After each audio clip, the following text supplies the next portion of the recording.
మేము మొత్తం 194 బిఎన్ఎస్ఎస్ అని చెప్పి లేటెస్ట్ ఏదైతే చట్టం పాత చట్టం 174 సిఆర్పిసి అనుమానాస్పద మృతి కింద ఆ కేసు రిజిస్టర్ చేయడం జరిగిన తర్వాత నెక్స్ట్ డే మార్నింగ్ మేము మార్చురీలో ఉన్నటువంటి బాడీకి పోస్ట్మార్టం చేపిస్తే అక్కడ ఉన్నటువంటి డ్యూటీ డాక్టర్ ఇచ్చిందంటే గొంతు మీద సార్ ఇట్లా గొంతు పిసికి చంపినట్టు తర్వాత మళ్ళీ ఇవన్నీ కొంచెం మార్పులు ఉన్నాయి సార్, దానివల్ల కొంచెం అనుమానం ఉన్నది సార్ అని చెప్పాను.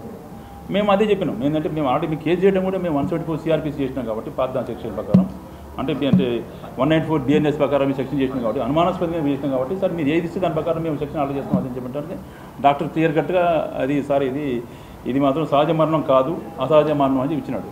బేసింగ్ అంతట్టు మేము ఇమీడియట్గా మేము సెక్షన్ ఆర్డర్ చేసేసి ఇది మర్డర్ కేసు కింద సెక్షన్స్ దాంట్లో పెట్టి ఆ సెక్షన్ ఏదైతే ఉందో సెక్షన్ ఆర్డర్ చేసినప్పుడు మన విషయం కూడా జ్యుడిషియరీ మన కోర్టు వాళ్ళకి మేము దాన్ని పెట్టడం జరిగింది.